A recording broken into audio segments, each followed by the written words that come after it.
Robert Pickersgill, Minister of Water, Land, Environment and Climate Change, Deputy Principal Professor Kawa, Professor Weber, who is the Deputy Chair of the Research Day Steering Committee, Dr. Gordon Strawn, who is a key member of our committee representing Maury, deans, and I must pause to apologize for the absence of Dean Duggan, who is represented by Dr. Bailey. Other members of senior management team, President of the Guild of Students, members of the media, members of staff, students. It doesn't seem like a year ago that we were in this room welcoming everybody to Research Day, then 2014.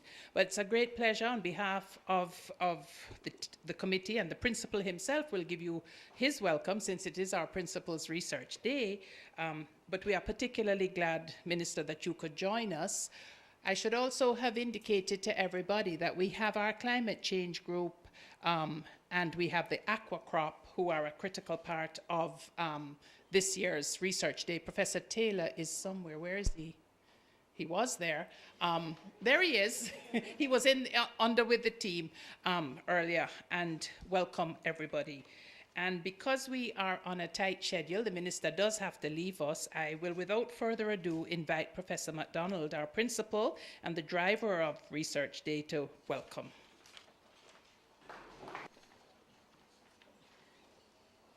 Master of Ceremonies, Professor Eldamai Shearer, and she's also the chair of our Research Day Steering Committee. Honorable Robert Pickersgill, Minister of Water, Land, Environment and Climate Change, our Deputy Principal, Professor Kawa, Professor Weber, our Deputy Chair for the Research Day Steering Committee, Dr. Georgiana Gordon Strawn, our Director of Maury, Mona Office of Research and Innovation, deans, other members of the Mona Senior Management Team, President of the Guild of Students. I don't see him, but I must recognize him, even in his absence. Members of the media, other members of staff, students, distinguished ladies and gentlemen, good morning. It is my pleasure to welcome you to the launch of the UWI Mona's 2015 Research Days exposition, and to speak with you a little bit about why this effort is so important to us as an institution, why for us it is much more than just a display of our achievements. I'm not sure how many of you are from rural Jamaica. I grew up in a district which, even though it is only 5 miles from Kingston, was very rural. No electricity, no running water at that time. But if you are not from the country, I ask you to humor me a little. Just close your eyes and envision a dark rural night.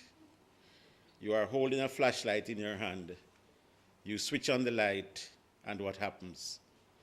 That stream of illumination becomes a magnet for nightlife of all types, big and small, that come out of the dark and move into the light. That light shining in the darkness is what the UWI Mona seeks to do, to be with its research.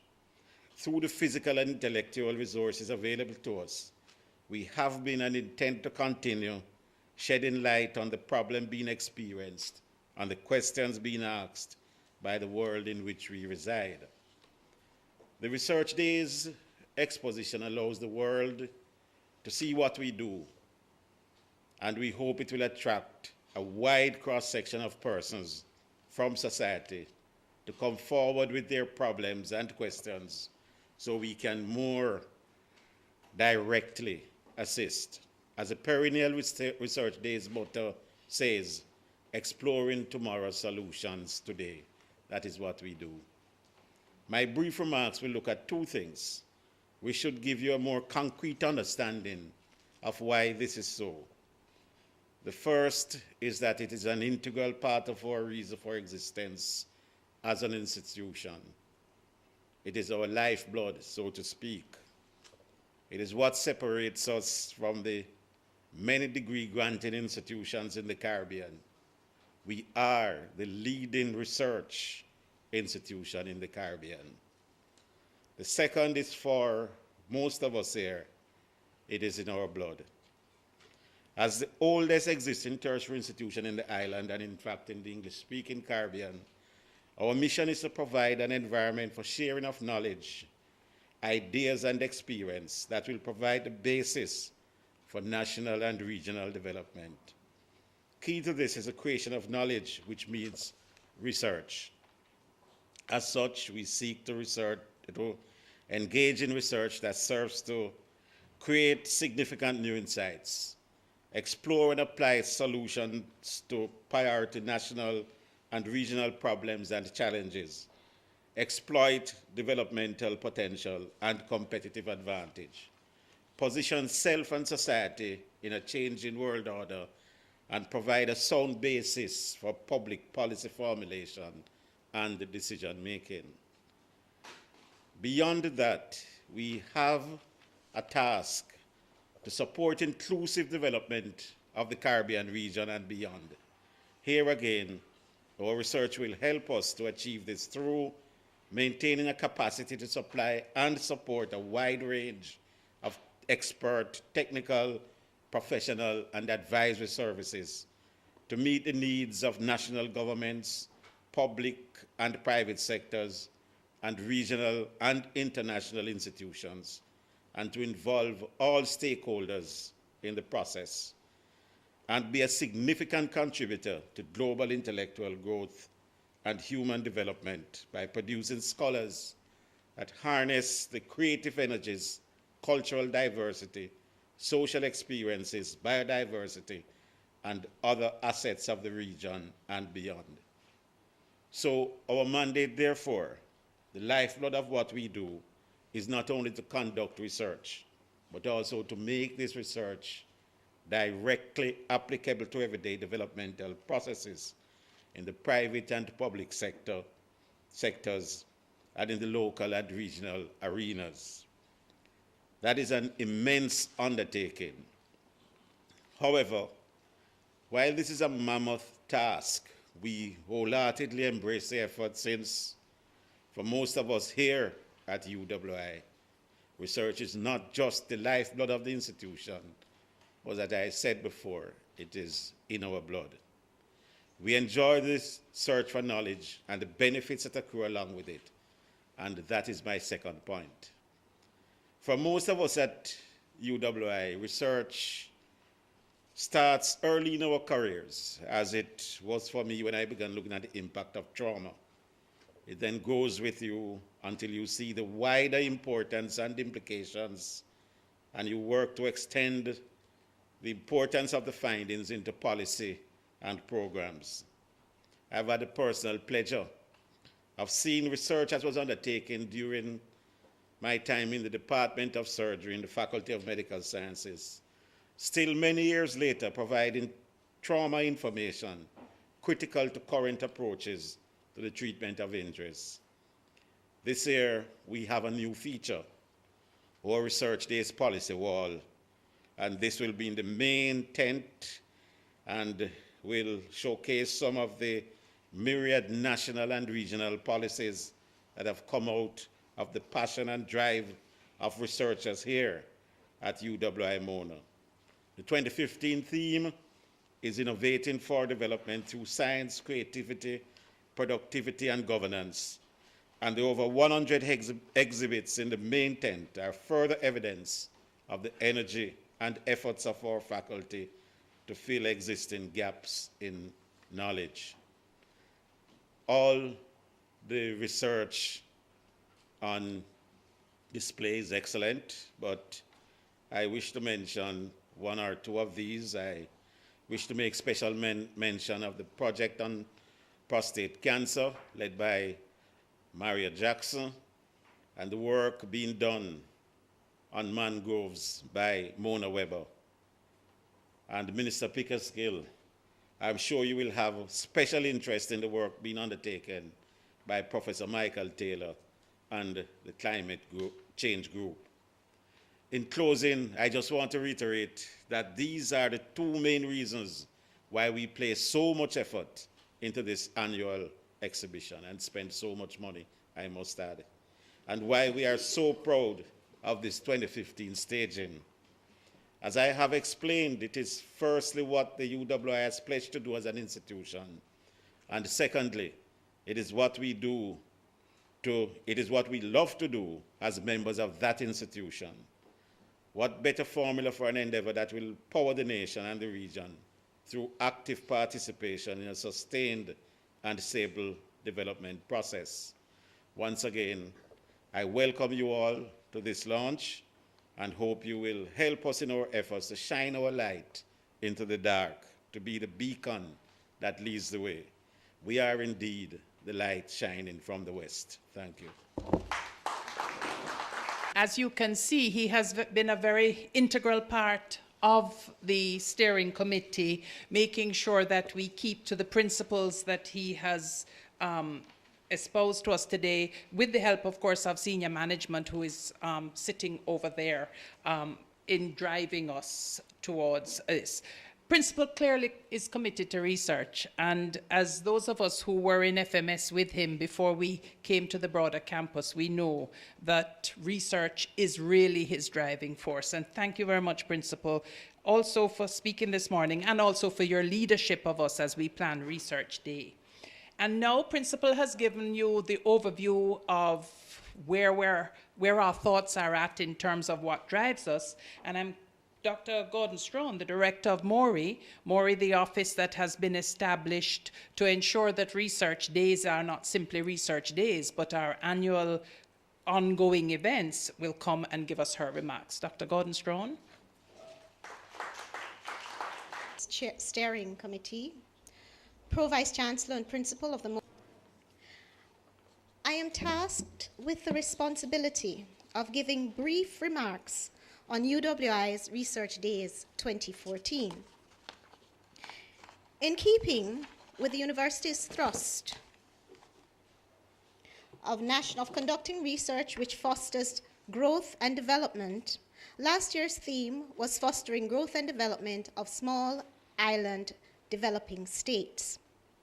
We received strong support from a wide range of persons, including government officials, leaders in industry and commerce, our students, high school students and tertiary students all over the island came to participate in our research days last year. Our main exhibit, which is our tent, had over 100 displays of our research projects, and quite a few of them were very interactive. Among those that were most interactive and most visited were our cassava bread project, our wine beer production, and I think you will understand why the wine beer production booth was very popular. The students and our guests were allowed to taste the beer and to get a feel for how you may actually set up an at-home brewery. So that's entrepreneurship at work there for you. We also had a display on the lionfish with tasting, and this was also very popular.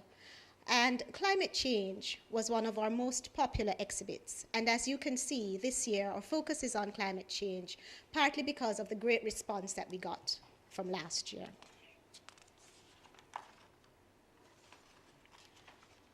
Our main successes of last year, we presented 24 proposals in our Opportunities Lounge and at our Opportunities Luncheon. Among these, 7 research proposals were actually developed, 5 have secured funding, and we're in discussions to try to get the other 2 funded.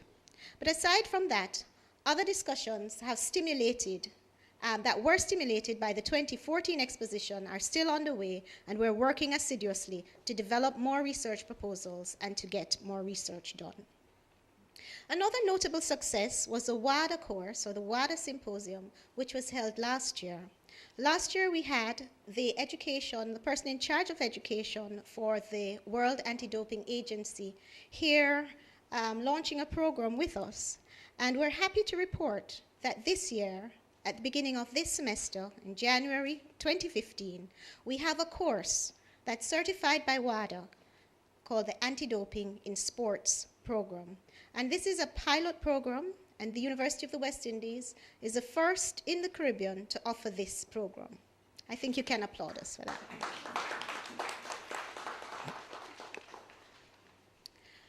I would say that our most notable success is actually in our cassava flour processing plant, which is now installed and actually operational.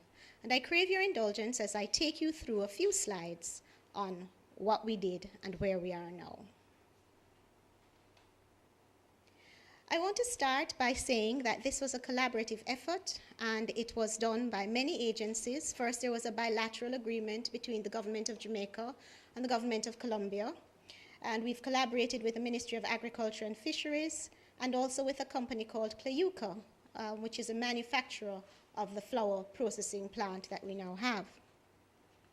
I also want to add that this project is actually sited at Elim, and it is a project that is supposed to help with farmers in developing their products, or also adding value to their product.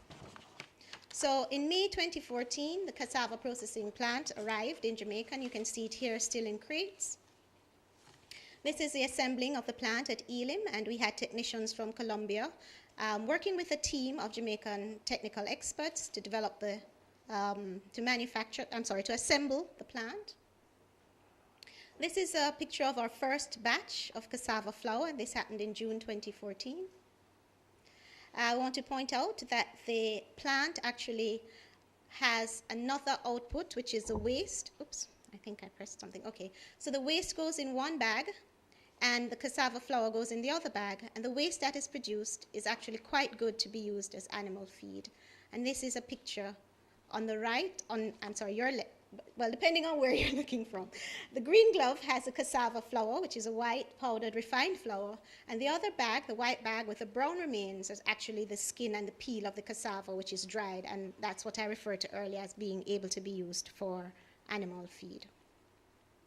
So just as a glimpse of things to come, I think we're proud of the achievements and successes of our 2014 University Research Days, and we think it has formed a springboard, and we look forward to see what's going to happen and what's going to come out of 2015. I would like to end kind of where the principles started by saying that research, it's actually in our blood.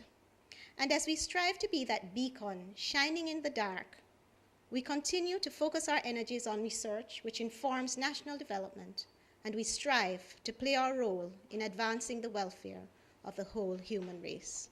Thank you.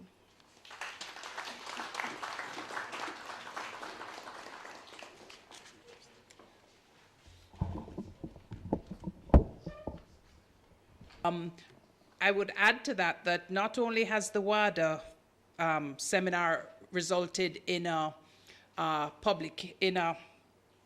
course, but we are now also, thanks to one of our MPhil PhD students in the IAAF book publication, looking at the impact of why Jamaicans can run.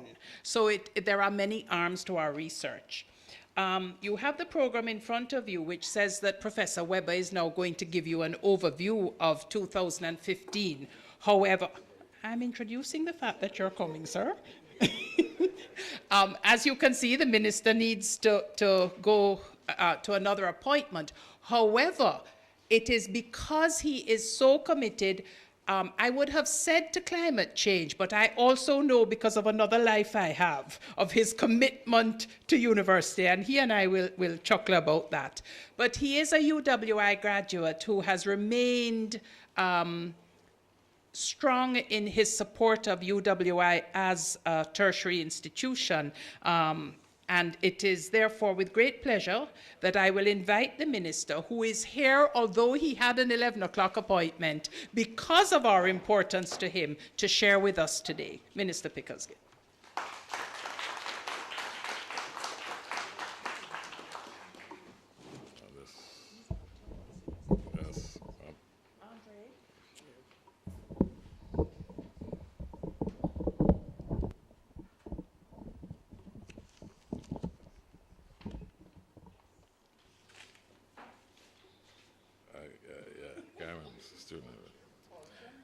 Was it Hall, Chairman? Yes, but you should add to the great hall called Taylor. And I gather that prof beside me is a Taylorite. Because of time, I will adopt as my own all the salutations that have been proffered by the previous speakers, and I'm sure you'll forgive me. I'm very pleased to have been invited to speak at the launch of the UWI's 2015 Research Days. I know that I have been allotted 10 minutes to speak, and I promise that I'll do my best to remain within that time limit, no matter how long it takes.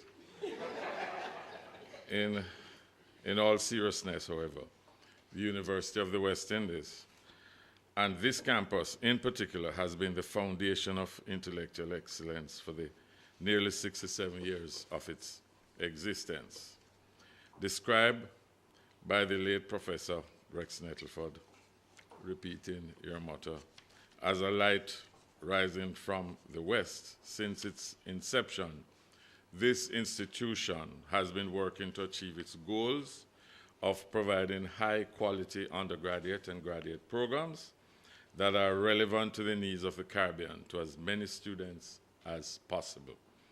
It is also the first port of call for Caribbean businesses, organizations, and governments that seek policy advice.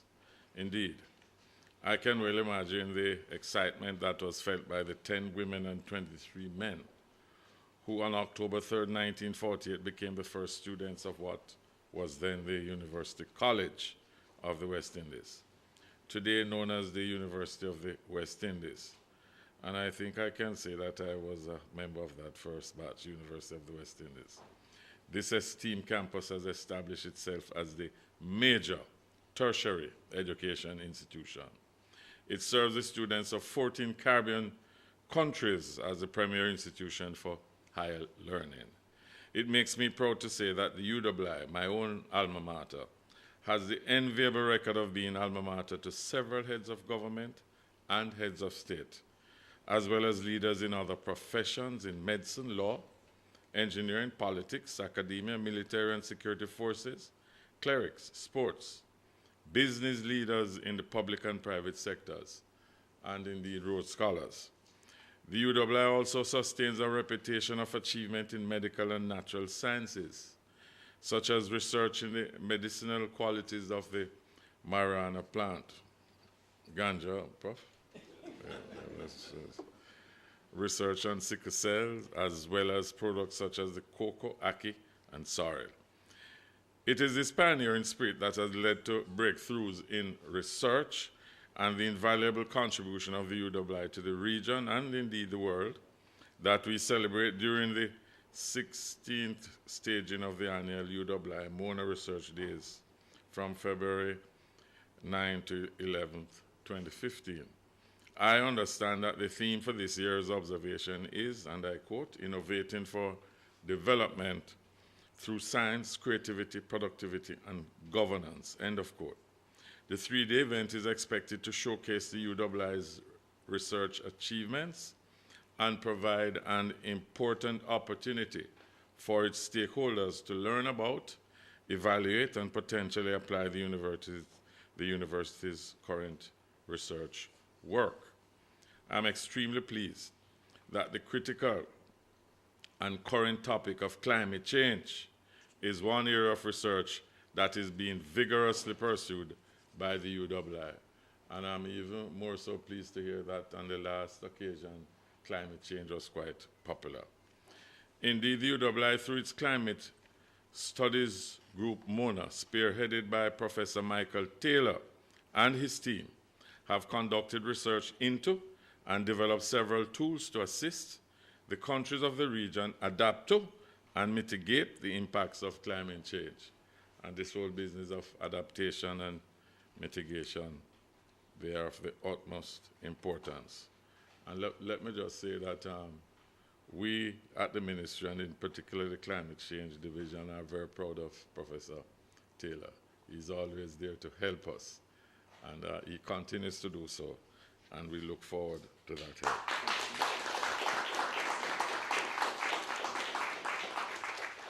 One of the concerns that all policymakers have with regard to climate change is our food security. One of the tools that the CGSM is developing is aquacrop, which represents a significant step in crop modeling in the Caribbean and will contribute significantly to the food security of the region.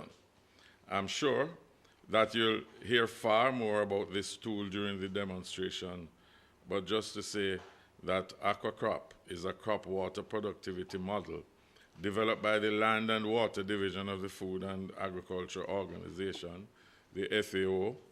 It stimulates yield response to water and is particularly suited to address conditions where water is the key limiting factor in crop production.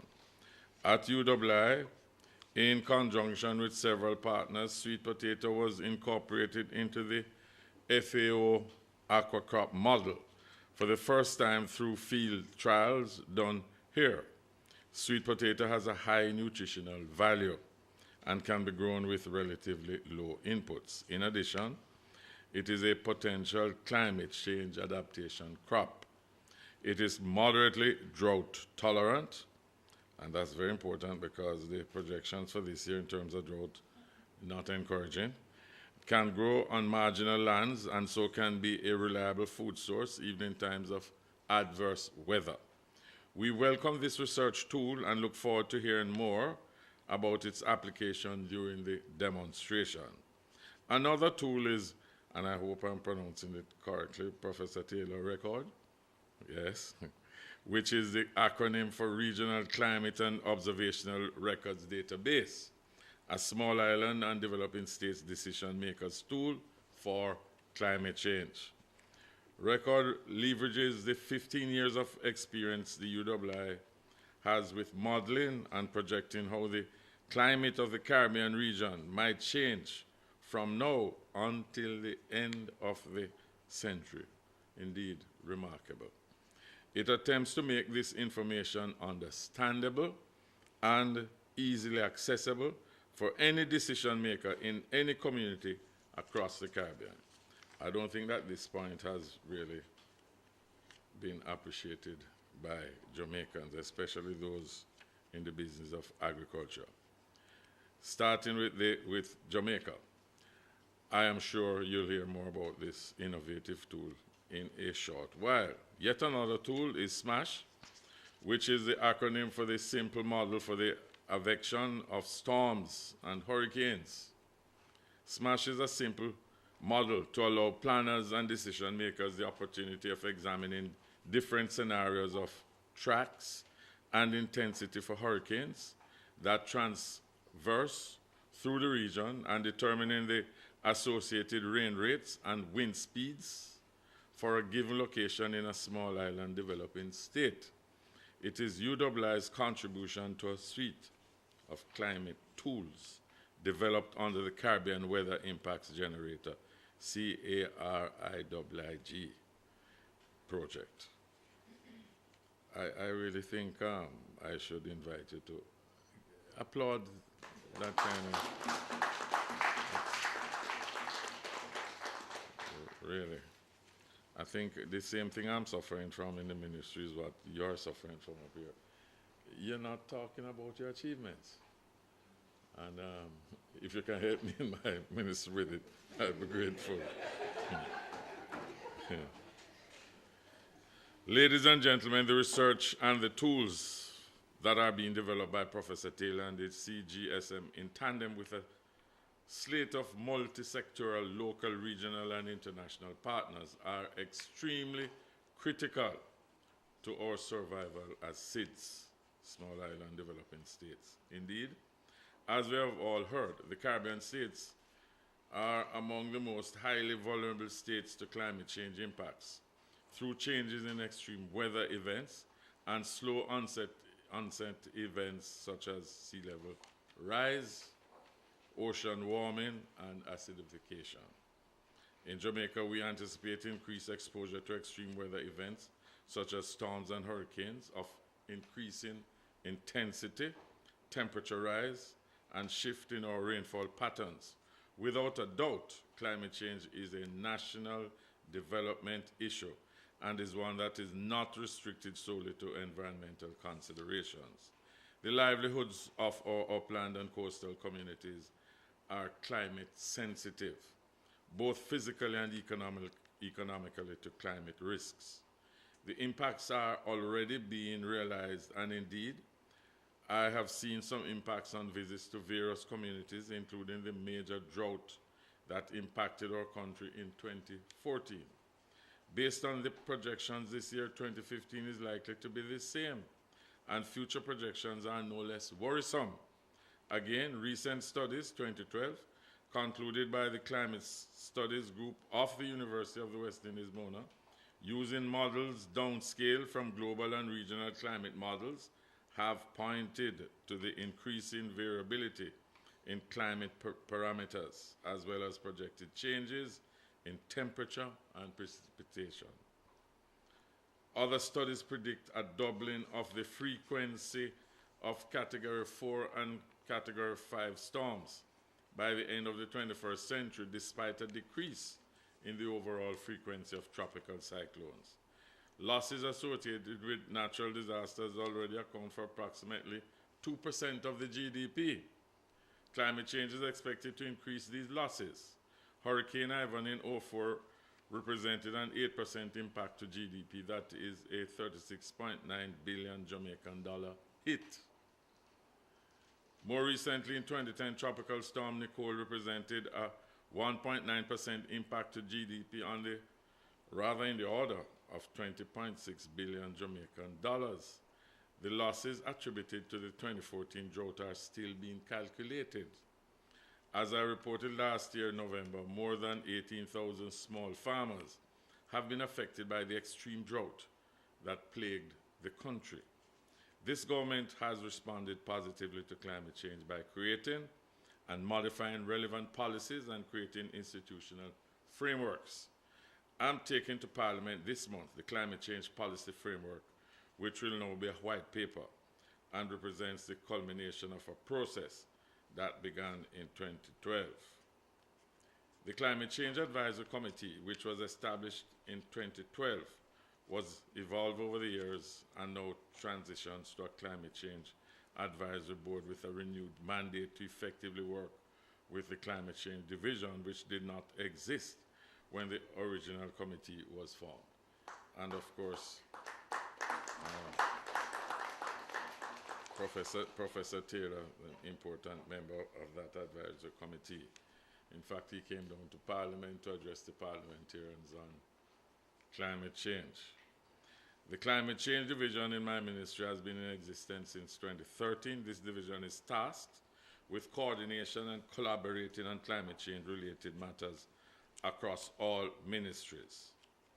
The division has been able to inform our mainstream policies across all key sectors, secure our path to international finance, particularly through new financing regimes such as the Green Climate Fund, and negotiate at the highest level Jamaica's climate change concerns and positions.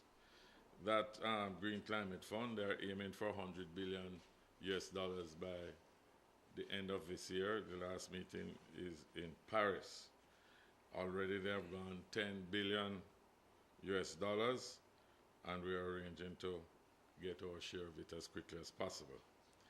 A new public education and awareness campaign will be coming online shortly to complement previous campaigns, including those successfully completed under the EU UNEP GeoJ Risk Reduction Project in 2012. A climate change focal point network has been launched with representation from all ministries and selected departments and agencies. 5 officers within the network have been trained in the use of climate change risk management tool with the support of the Caribbean Community Climate Change Center. These include officers from the Ministry of Finance, Ministry of Transport, Works and Housing, RADA, NEPA, and the Principal Director of the Climate Change Division. Madam Chairperson, I have a lot more to say, but time will not allow me. So what it will provide is another opportunity to have me here. let me wish you all the very best. And I'm really very happy to have been here, and more so proud that Professor Taylor is playing a very important part. And let me congratulate Professor Mack here for what he's been doing about this ganja thing.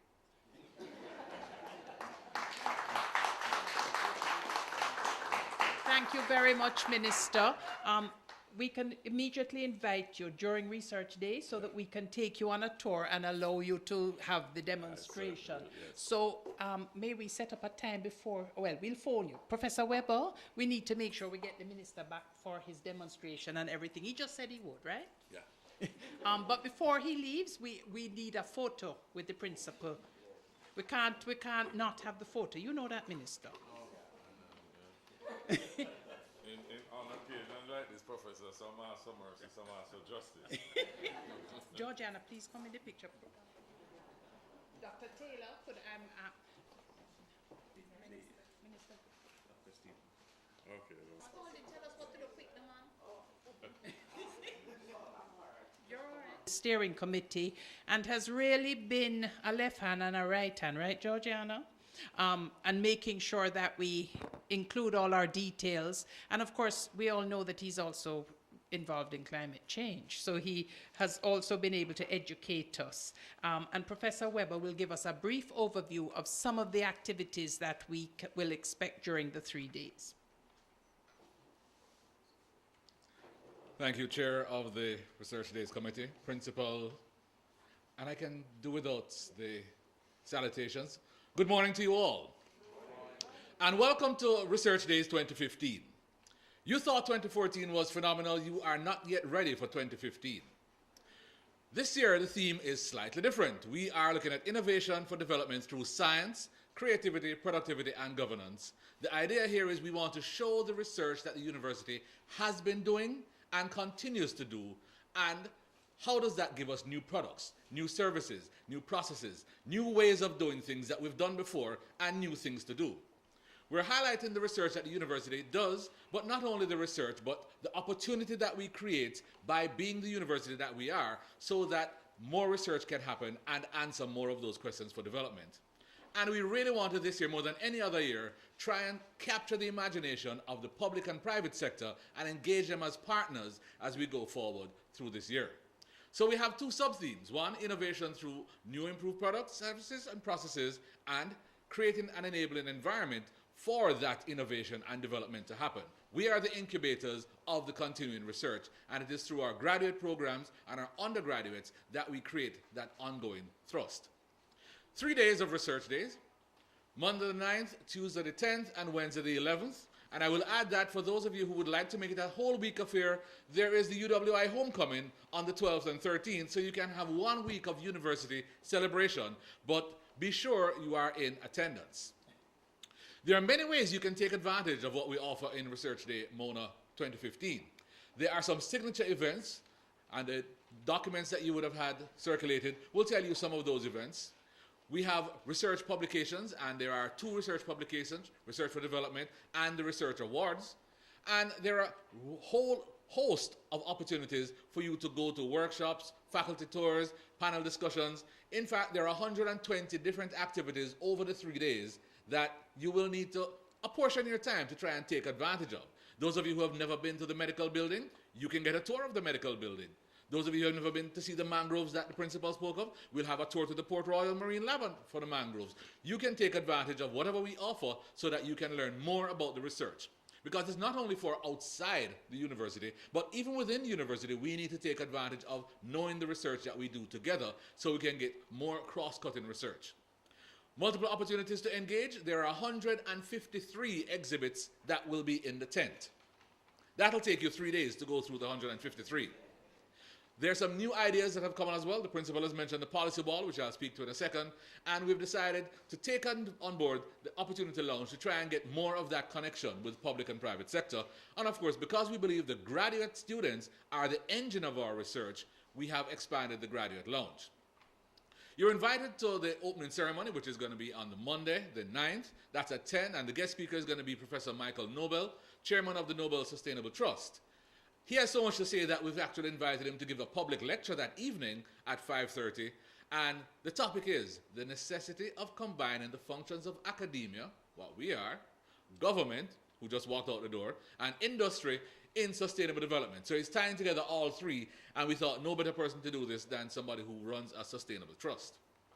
On Tuesday, some examples of our signature events. There is Mediganja. I know I should put this in principle because the minister said you have an interest, so I put it in there.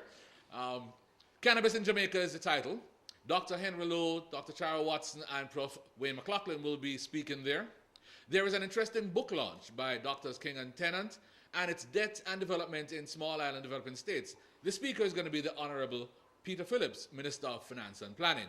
That's in the afternoon on Tuesday.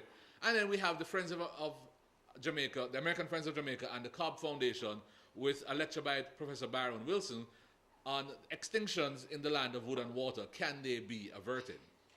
Wednesday's signatures, again, quite a few. The poetry clash from last year, that seems to be something that everybody wants to go. And it's all new poems, by the way. It's a competition that you must take in.